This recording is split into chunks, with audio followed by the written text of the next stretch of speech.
రాష్ట్ర ప్రభుత్వం నూతన రైస్ కార్డుల కోసం 6 రకాల సేవలను అందుబాటులోకి తెచ్చిందని మండలంలోని ప్రజలు సచివాలయం మీ సేవ దగ్గరకు వెళ్లి ఈ సేవలను వినియోగించుకోవాలని తర్లుపాడు మండల తహసీల్దార్ కేకే కిషోర్ కుమార్ కోరారు.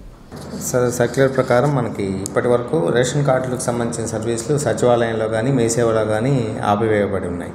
అవి నిన్నటి నుండి రెజ్యూమ్ చేశారు, అంటే మళ్ళీ రీఓపెన్ అయినాయి. వాటికి సంబంధించి మొదటగా న్యూ రైస్ కార్డ్ అంటే ఇప్పటివరకు రైస్ కార్డు లేని వాళ్ళు కొత్తగా రేషన్ కార్డుకి అప్లై చేసుకోవచ్చు.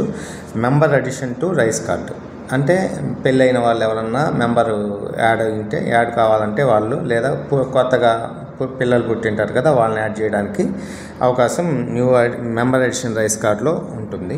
మూడోది వచ్చేసి స్ప్లిట్టింగ్ ఆఫ్ రైస్ కార్డు వచ్చేసి పెళ్ళైన వాళ్ళు కొత్త కార్డు తీసుకోవడానికి తల్లిదండ్రుల నుంచి వాళ్ళు కుటుంబం విడిపోయి ఉంటే వాళ్ళు సపరేట్గా రేషన్ కార్డు దాఖలు చేసుకోవచ్చు. నాలుగోది వచ్చేసి member deletion from rice card, ఎవరన్నా చనిపోయింటే వాటికి సంబంధించి రేషన్ కార్డులో నుంచి తొలగించడానికి సర్వీస్ వచ్చింది.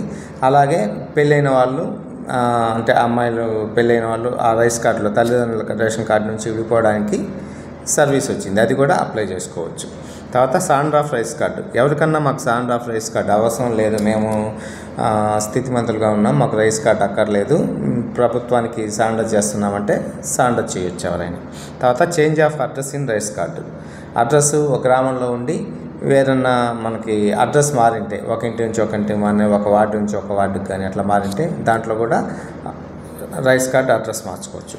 Correction of Aadhaar wrong seeding in rice card, Aadhaar correction అంటే రైస్ కార్డులో ఆధారు ఒకే పేరు గల వాళ్ళకి కొన్నిసార్లు కొట్టేటప్పుడు అదే పేరున్న వ్యక్తికి సంబంధించి వేరే వాళ్ళ ఆధారు సీడ్ అయ్యింది. అటువంటివి కూడా ఇప్పుడు మనకు సర్వీస్ ఇచ్చారు. ఆధార్ తీసేసి ఒరిజినల్గా ఆ పేరు అయితే ఎవరికి సంబంధించింది అయితే వాళ్ళు నమోదు చేసుకోవచ్చు. ఈ నిన్నటి నుంచి కూడా ఈ సర్వీసెస్ అన్నీ కూడా ఆన్లైన్లో సచివాలయంలో కానీ మీ సేవలో కానీ లభ్యంగా ఉన్నాయి. అన్నీ కూడా దీనికి సంబంధించి ఎంక్వైరీలు అన్నీ కూడా ఆన్లైన్లోనే జరుగుతాయి. మీరు ఆన్లైన్లోనే అప్లై చేసుకుంటే ఆన్లైన్లోనే రైస్ కార్డు జారీ చేయడం జరుగుతుంది.